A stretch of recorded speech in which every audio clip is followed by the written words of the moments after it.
송은재TV 시작합니다. 주말인 만큼 오랜만에 구독, 좋아요 부탁을 드립니다. 또 댓글도 많이 달아주시기를 부탁을 드립니다. 욕설을 하거나 하는 이런 부분들은 없어야겠죠. 비판은 얼마든지 할 수 있는 건데 비판적인 댓글도 좀 더 많이 늘어났으면 좋겠다. 물론 제 의견에, 제 방송에 찬성을 해주시는 것도 크게 격려가 됩니다. 어쨌든 댓글이 많았으면 좋겠다. 어차피 제가 댓글을 모두 읽으니까 구독, 좋아요, 댓글 정말 부탁을 드립니다. 대선 국면 이제 윤석열과 이재명 대결 구도로 선명하게 짜였습니다. 이제는 윤석열의 변신의 시간이 다가왔습니다. 윤석열이 자기가 원하든 원하지 않든 변화해야 될, 변신해야 될 그런 시점을 맞이했습니다. 지난 국민의힘의 경선 과정에서 가장 윤석열 후보에게 중요한 것은 당심이었습니다. 윤석열 후보 스스로도 얘기했습니다. 자기가 힘들고 넘어질 때 자기 손을 잡아준 사람들은 당원 동지들이었다. 맞는 이야기입니다. 윤석열을 대선 후보로 만들어낸 것은 당원들이었습니다. 압도적인 당심의 몰표가 윤석열을 만들어냈습니다. 이제 이재명과 맞부딪히는 본선에서는 당심보다는 오히려 청년층, 중도층을 겨냥해서 윤석열은 뛰어야 할 수밖에 없다.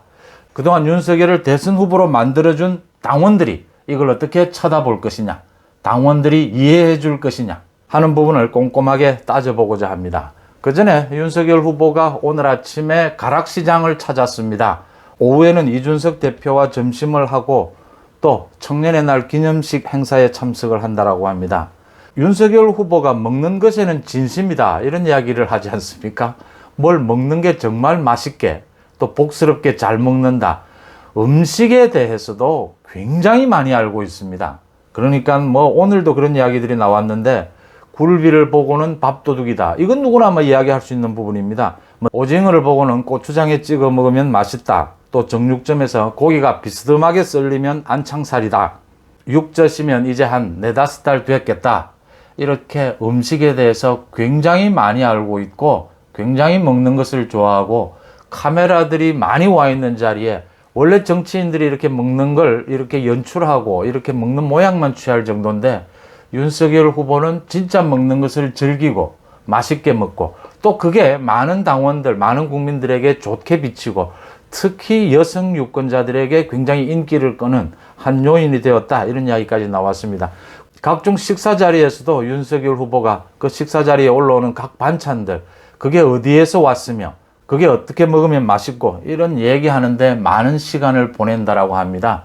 이렇게 아는 것도 많고 또 많이 얘기하는 것도 좋아하고 먹는 것에 진심이다라고 하는 말, 윤석열 후보의 인간적인 면을 드러내는데 굉장히 좋은 소재가 될 것이다 이렇게 보입니다. 윤석열 후보가 어제 수락연설에서 이런 말을 했습니다. 길게 수락연설, 모두 감동적이었다라는 분도 있고 또 써온 것을 읽는데 좀 급급하지 않았느냐 이런 것도 있는데 써온 것을 읽는다 하더라도 그게 진심이 담겨 있으면 매력적일 수 있고요.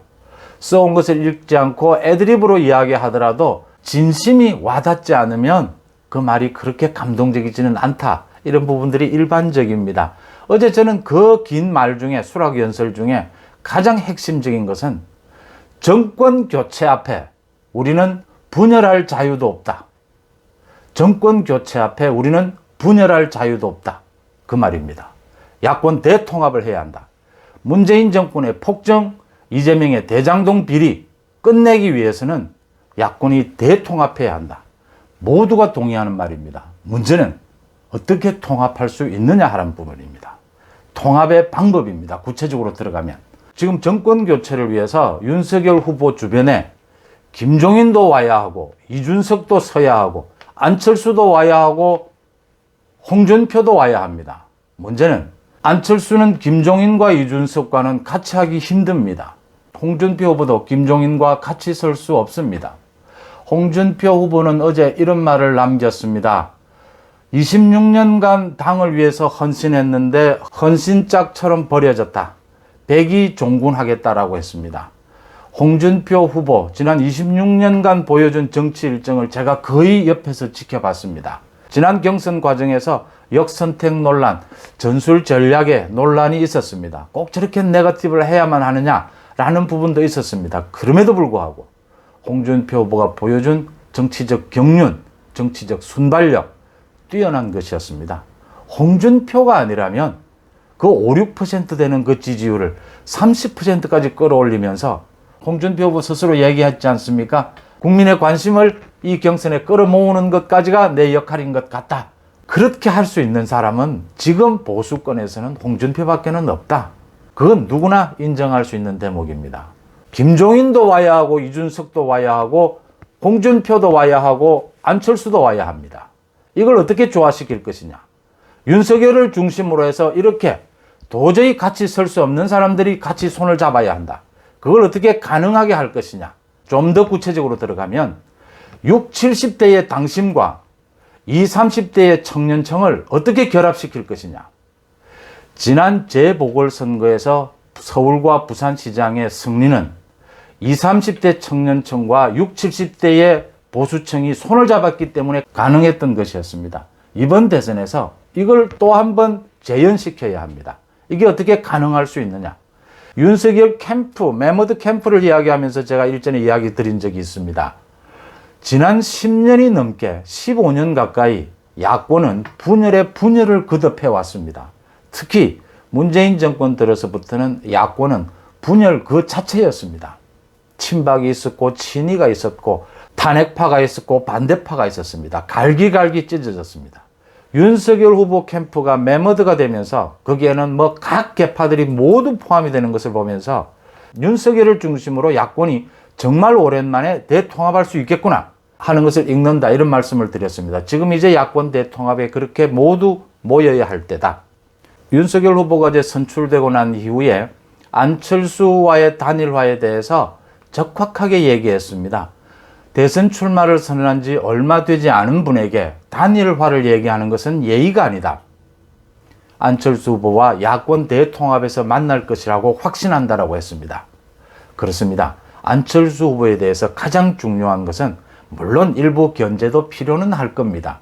야권 대통합의 주요한 파트너로서 안철수 대표에게 예의를 지켜주는 것입니다. 이준석 대표와 윤석열 후보가 오늘 만난다고 하니까 많은 것들이 의논될 것입니다. 이준석 대표와 김종인 대표에 대해서 전통적인 보수층에 거부감이 있다는 것을 저도 잘 알고 있습니다. 하지만 중도층 공략을 위해서 대선이라고 하는 이 어마어마한 승부에서 승부처에서 전략을 짜고 승부처에서 가장 효율적인 길을 찾아내는 데는 지금 정치판에서 김종인만한 경륜이 없습니다. 이준석으로 생겨난 20, 30대의 보수정당에 대한 관심, 국민의힘에 대한 관심, 이 기회를 날릴 수는 없습니다. 청년층에 다가가기 위해서 이준석도 필요합니다. 홍준표 후보도 만약 윤석열 후보가 진심을 보인다면 그 놀라운 경륜을 대선 전국에서 활용할 수 있을 것이다. 이렇게 구체적으로 야권이 대통합하는 데는 두 가지입니다. 하나는 윤석열 후보의 인간적 연대감, 또 하나는 공약입니다. 중도층과 청년층을 향해서는 공약으로 승부해야 합니다.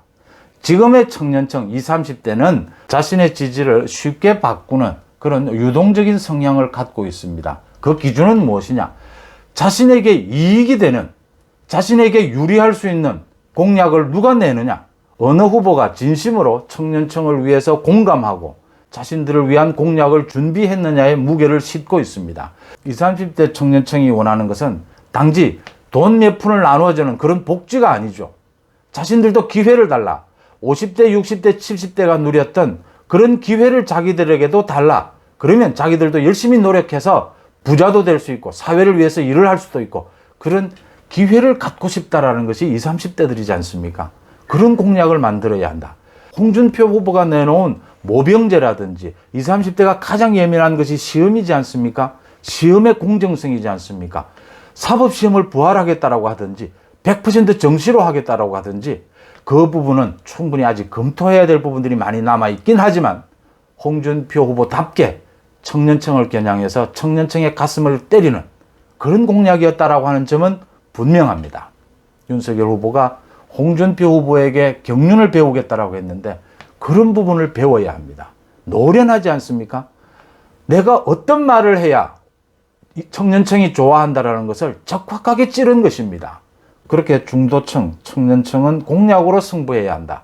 김종인 위원장이 꼭 필요한 것은 대선 전략에서도 필요하지만 중도층 공략에서도 꼭 필요하다라고 하는 점입니다. 이렇게 공약이 있고 또 한편으로는 윤석열 후보의 인간적 리더십으로 통합을 이끌어내야 된다라고 하는 점입니다. 말씀드렸다시피 지금 홍준표는 김종인과 안철수는 이준석과 양립할 수 없습니다. 어떻게 양립할 수 있느냐? 여기에 이제 윤석열 정치력이 나와야 되는 대목입니다. 윤석열을 중심으로 해서 각자에게 적합한 위상과 역할이 분명해진다면 얼마든지 손을 잡을 수 있다라고 하는 점입니다.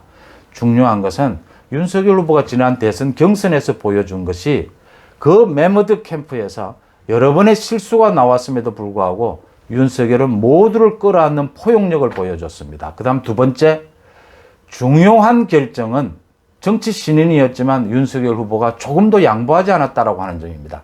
이게 장단점이 있을 수 있습니다. 그렇지만 주요한 결정, 주도권은 후보인 자신이 모두 결정하고 주도권을 쥐고 나가겠다라는 점을 분명히 했습니다. 앞으로 대선 전국에서도 윤석열 후보가 주요한 부분에 있어서 휘둘리지 않는다라는 건 분명해졌습니다. 윤석열 후보가 정치 신인이지만 자신이 어느 길로 가야 하고 어떻게 정권 교체를 이뤄내야 된다는 분명한 소신은 갖고 있다는 부분입니다. 윤석열 후보가 어느 한쪽에 휘둘리지 않고 균형감을 갖고 주도권을 갖고 있다면 얼마든지 대립되는 많은 사람들을 포용할 수 있다고 하는 점입니다. 모두에게 걸맞는 위상, 모두에게 걸맞는 역할이 주어진다면 야권 대통합의 틀 안에서 모두가 함께할 수 있을 것이라는 점입니다.